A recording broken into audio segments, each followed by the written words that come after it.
surviving this one. Yeah, Flandre, of course, does have his abilities up.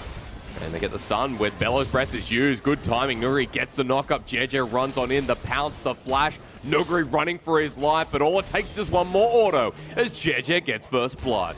And it's beautiful. Backs away. Even Scout moves down. So EDG securing the first dragon of this game, number one, leading into a on both of your soul laners to respond to an FPX play. But at least for the tempo now that JJ's provided, he's going to try and kill Nuguri once again. The Searing Charge comes back in onto the Nidalee. The flash behind the wall. Bellows Breath enables with the knock-up. The Flandre if something were to happen bot. Flandre's on his way down, though. Ooh, great hook from Chris. The Flays there, box down. Scout flash down immediately. Double TP. Flandre's in first. The Renekton versus 5. Can he survive until his team gets there? Flandre heals up thanks to the Gore Drinker. An immediate flash away from LWX and Chris burning both their summoners. EDG whip it out and show us that while JJ picks up the next objective. Yeah, the turret's going to go down, but as Lyric would say, it was kind of a dead turret from the get-go. Again, it's a false sense of security, guys. You don't believe it. It has like 80 HP. It's not protecting you.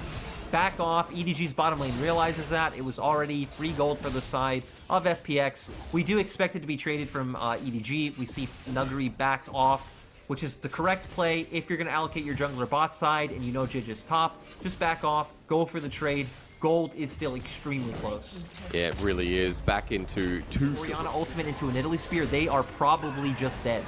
Flandre's backing away while this is going on, though, and Tien sitting in front of the dragon wants to smite down. It's secured. Knock up, though, for Nuguri is into the backline. Flandre is coming in red hot. LWX dodges away. LWX sitting mid, but he's going to have to give up this turret. So EDG continue to push that gold limit. I think Nuguri's, been absorbing that pressure all game long, and, that vision control's been part of the element that's kept him safe in.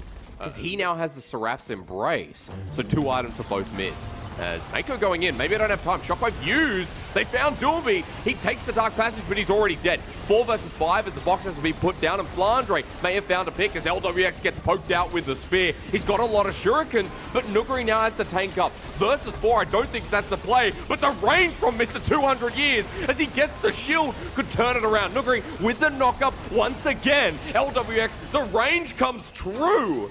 And EDG may have low health bars, but at least they won the play.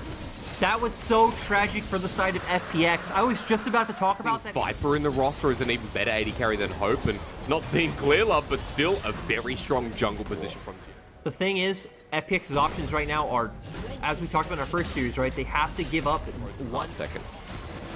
Yeah, it is oh. I knew I didn't have time. Jedge is dead. Wow. Tien ran like it's available for LWX. He's going to do this so fast, sitting with Severum as well. Look at it go down. The Baron play is being done pretty quick. As Call the Forge got missed by Nuguri. Doesn't matter. The smite comes in. Yes. FPX secured the Baron, but now is the fight going to come with it as Viper moves into the pit and kills Tien. FPX left with 4. Starting the Dragon to try to bring EDG in. They're going to look for a death sentence or open Call of the Forge God. But better smite coming through and it's secured. They stole the soul. Viper does it, baby. FPX, at this point, I feel like should take the next few minutes a bit more patiently. Shadows, Solar Flare, Tien just kind of giga into. Flash away. Outside and take this. Flandre's going to continue to win out in the 1v1. I don't know what you do right now if you're FPX. Well, you probably put your face on the keyboard. You don't have Call of the Forge God, so you're pretty much relying on a death sentence coming out from Chris. And Flandre starts the engage. They want a 4 versus 5. Viper jumps in as well onto Nuguri, who's left by the team. They try to kill Flandre. Nuguri runs into the pit so he doesn't die. That's only a 1-man Moonlight Vigil with Viper. Ults into the backline to go golden. It's a massive bait as Tien onslaughts to his death. A double for this import AD carry. A teleport from Scout to zone them away. FPX, you are up the creek without a big bloody ore because EDG walking towards the top side have everything on their table to eat. Crisp the final meal. All that's necessary to run this game home.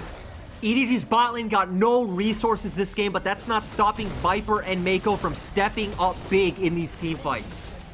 Viper's 6-0-1. That's how he's going to end most likely into this game. EDG with a top side wave. First Nexus turret, Doomby back at the Nexus, trying to stop it, but he can't.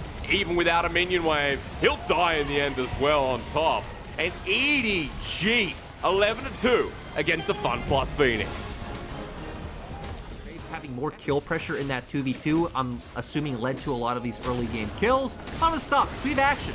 Yeah, we do have action. We jumped into this one pretty full throttle, and not gonna lie, a little bit confused as TN picks up the kill on this side. And what we've seen was EDG with a bit of an early gold lead, with Scout finding control through Zoe, and obviously a lot just thrown away as we're pretty much back to a stale even game. Yeah, nice picks coming out from the side of FPX to keep it even. FPX's composition doing very well when grouped up. They have a lot of choke damage. There we go. You throw catch these waves when she's needed. For FPX, Nuguri can pressure a side lane, but I still think their comp definitely feels a lot more comfortable. But still, FPX, you don't have Equalizer on the side of Doumbé. I feel like that is a massive cooldown for FPX. And it's secured by TN. Into the back, though. Mako goes in anyway, and for EDG, they're sacrificing quite a lot. TN picks up the kill, and down he goes. Well, Flandre eventually gets a turret. Biggest threat right now is Scout. Might be called out, actually. Scout running against the wall. Might have to burn his real flashes. Equalizer comes down. He goes golden just in time. The rest of EDG here to support as Mako might sacrifice his life. Unbreakable will with the Ragnarok. And Viper cleans up the kill. EDG with a quick one in front of Baron. He's going to be channeled. Nuguri's there. Scout poking down once again onto Doumbé, and FPX are split up. 3,000 on the Baron. Still hitting it down. Though into the wall from Flandre. Doesn't exist much against the wall. It is secured by Jeje, but EDG backs against the pit while LWX starts poking down with Nuguri, firing the snipe onto Viper. Baron back in the pit from Flandre won't come through. The cheeky man will die as well, and Baron is the sacrifice here as EDG are getting wiped with 3.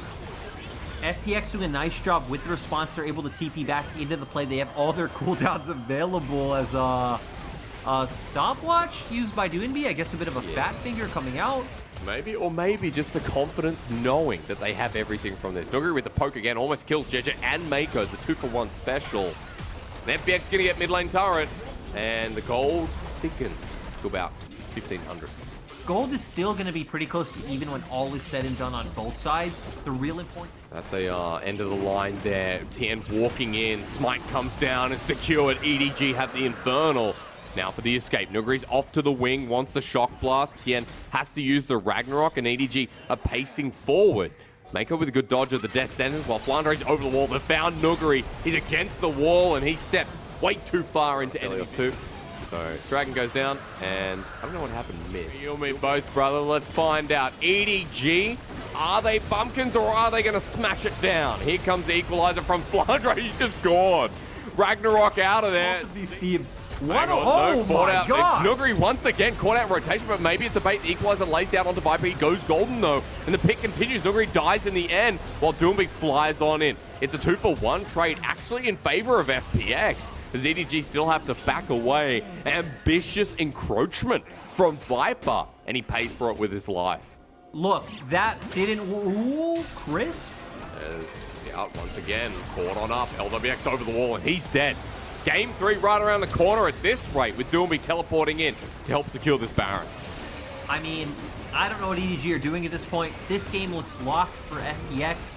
What I do want to say is it looks like JJ wants to still posture for a steal. I guess he could just throw out the collateral damage and hope for the best, but going back to that play, we'll probably get a replay of it, but I'll just say this now. It could definitely be there. We'll get to see a draft in the series as well. Inner turret goes down, and 2000. His shield disappears for the second. TN, with the smart wave you talked about, brings up to the inner turret. Baron, now the power play at... I'm not too sure. I'm going to move my little cursor. 2,400. As I finally got to see an FPX. They're not stopping here. Look at EDG's position, Lyric. This is like Vipers Engage. Get this is back questionable, to the but base. awesome. EDG just going to lose the game. The box is down.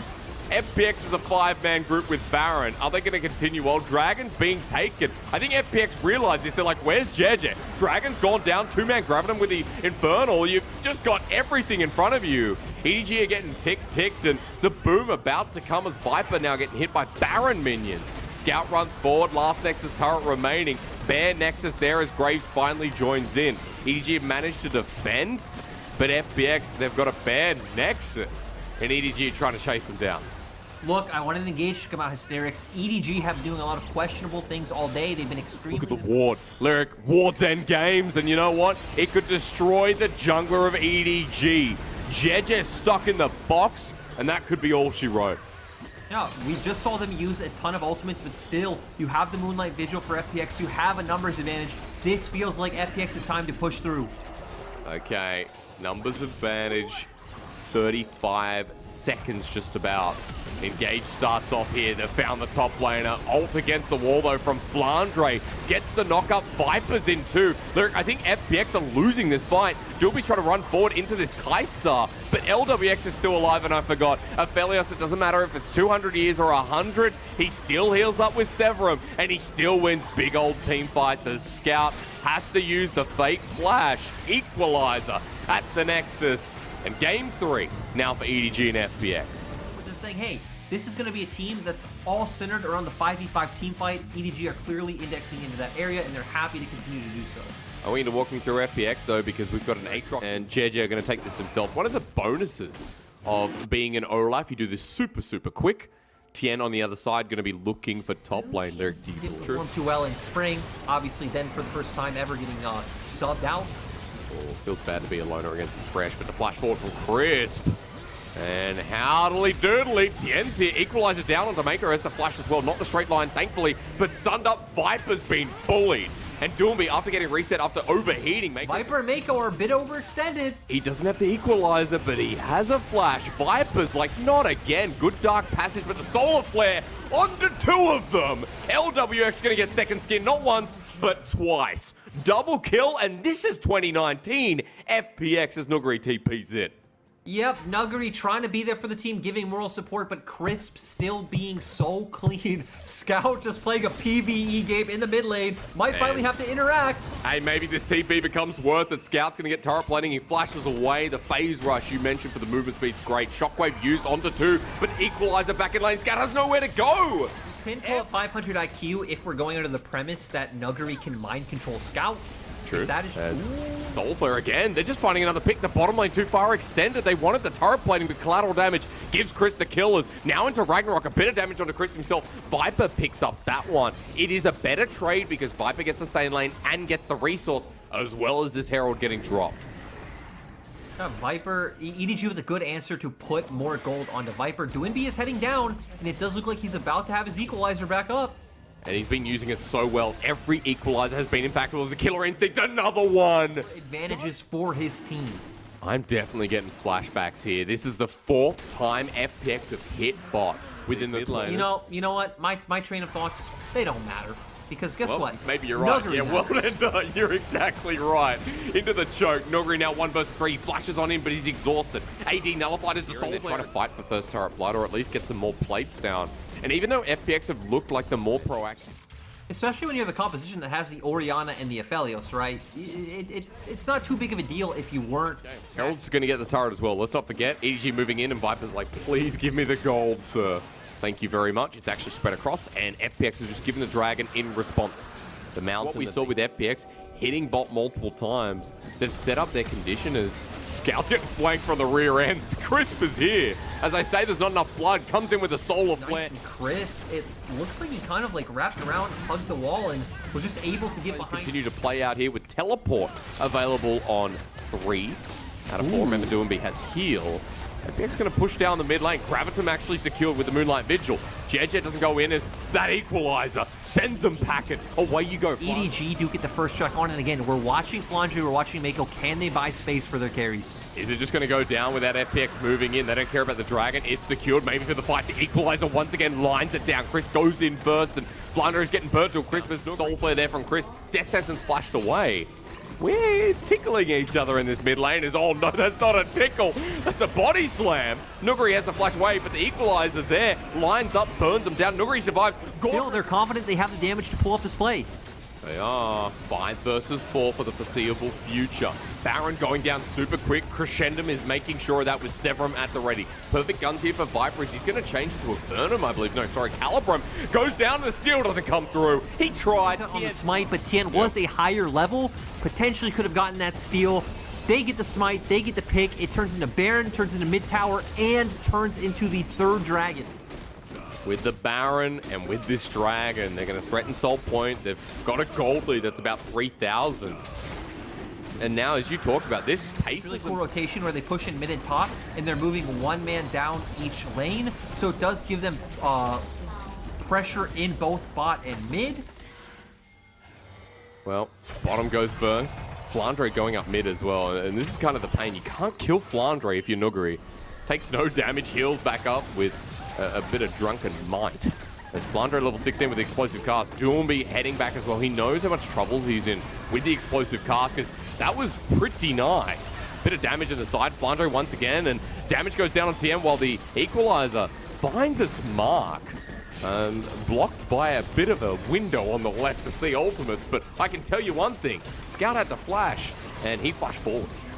Yeah, he did. Post-game, because this could be the fight that makes or breaks the series. EDG have a massive gold lead, but Nuguri here into the middle of the pit.